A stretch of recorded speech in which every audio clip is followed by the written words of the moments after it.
Hi everyone, we're here at Terranea Resort in California, and we were here a few months ago for the West Coast Pastors Conference where we got to see Charlie Kirk speak.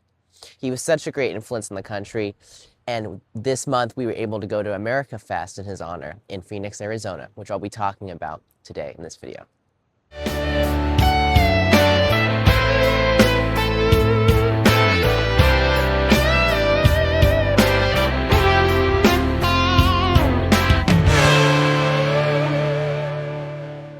So AmFest is Turning Point USA's main event every year, if you don't know what it is. Turning Point USA was founded by Charlie Kirk, and he had such a big impact on so many people, including me, so we thought we'd come this year. So first when we got there, you pulled up to this entrance place, and it was all fenced in, because obviously it's a high security event. So you had to enter through this gate, and there was a line to the check-in where the metal detectors were. If you didn't have a bag, you could take the fast line. I didn't have a bag. Bags weren't allowed on the last day. So I didn't have a bag, so I was able to take the faster one. And once you entered there, they made you put your stuff in a box, and then they made you go through a metal detector. And it was actually pretty easy. It wasn't that hard to go through. Once we made it through there, you enter this main place, and in the video you can see the guy. He was just saying something on a megaphone, like welcome or something like that. So you enter, and there was a line, and the line went around, and it looked a lot longer than it actually took. I mean, it took a little bit, but you had to go through it to get to the check-in because you already bought your ticket, but you weren't officially checked in, so you couldn't enter the building. So once you reached the end of the line, there was the check-in desk, and there you checked in. They gave you your name tag. It didn't take too long. And then you went down these stairs into the main hall, which you could now enter. You need your name tag to enter the actual convention. So once you made it down the stairs or elevators, I took the stairs because it's actually faster because there's so many people in the elevators. You reach the media row. So there was like Daily Wire, Fox Nation, all these media companies, and every now and then there was a reporter actually interviewing somebody, and everybody would gather around, and I got to see the Daily Wire going on interviewing Michael Knowles.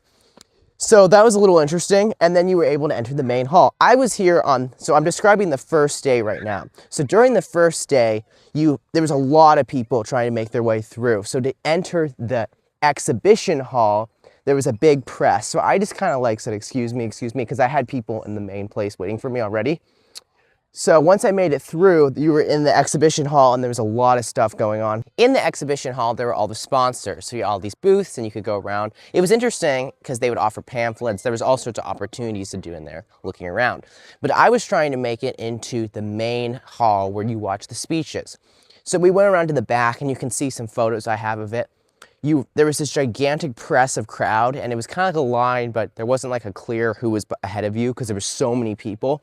So I walked my way through there, and then we made it into the main place, and it was pretty easy to make it through, actually. Once you're inside, though, it was like all purple lights and kind of like, a big convention center. So once we made it inside of there, you walk down, and I was in the VIP seating at the front. That was at the front. There was people seats were all the way stretched up to the back, up in the bleachers. So you could, depending on where your seat was, you made your way through there. It wasn't that hard to navigate. Some areas were blocked off, but you sat down in like fold-up chairs, kind of. And then that's where you sat until the speeches started. There was like a DJ guy playing some music up there. So you kind of just waited for the speeches to start after that. So a pastor began by praying, Pastor John Amangchukwu. And then the speeches started. Erica Kurt came up and gave the opening address. And then you had Ben Shapiro, you had Russell Brand, Michael Knowles, and Tucker Carlson. You had the Q&A for Ben Shapiro and Tucker Carlson. But those were the speeches, and it was very interesting to hear, and you can see some videos I have of the speeches up there. So afterwards, it was a little bit harder because there were so many people leaving. It took quite a while to leave. So you walked, and you were only allowed to go out. If you tried to turn around, the security would stop you because it was just such a press of people. So you went up to the street, and then all the people were kind of pouring out. That was probably the hardest part to navigate of all, I would say, was leaving, actually. But it was this was the first day. It was very interesting to hear the speeches. I enjoyed the opportunity. I'm sure you guys heard on the news about the speeches. This day was one of the more news-making days of the week. But that was day one. Day two, I wasn't there for the whole day. In fact, I was only there for day 1 and 2. Day 1 was the day I really experienced everything. But day 2, I was able to walk around. There was still the exhibition hall, but there wasn't as many people, so it was easier to enter and easier to look at the booths. There was also, which is probably the main attraction of the part I saw of day 2, the Prove Me Wrong table. I was there when the thought crime group was up there answering questions. So there was a gigantic press of people around it, and you could see I was kind of the side filming. And then you came to the mic and you could ask them questions, and the questions were kind of playing through the whole place. So as you looked around the booths, you could hear the conversation going on. It was actually a very interesting conversation. There was Jack Posobiec was up there speaking. I also was able to go back into the media row and there see Real America's Voice, Fox Nation, all these things, and they had the people up there, the reporters talking. So that was interesting to see, and if you could get caught in the camera, so if you wanted to be on national television, you could kind of get in the camera shot, which is common at these kind of events. This is me with A.K. Kamara, who is the Republican National Committee man from Minnesota. So here are some tips that you want to go to AmFest in the future. First of all, parking. Parking wasn't that hard for us because I was dropped off. But if you're considering parking, they don't take care of it. You have to find your own parking and pay for it in downtown Phoenix, which is kind of a busy area. Not like downtown LA or anything, but still pretty busy.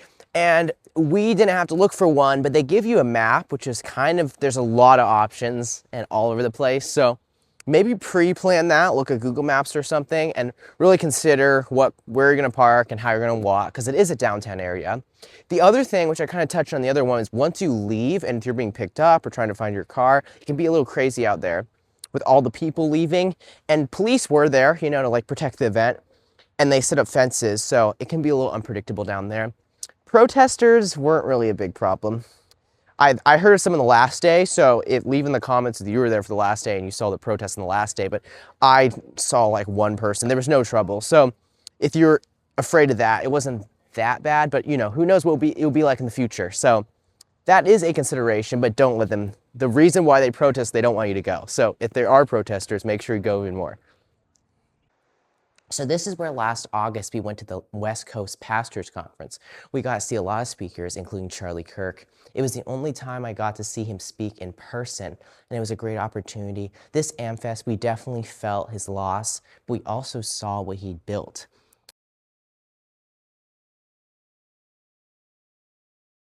Thank you so much for watching. AmFest was a great experience. See you later.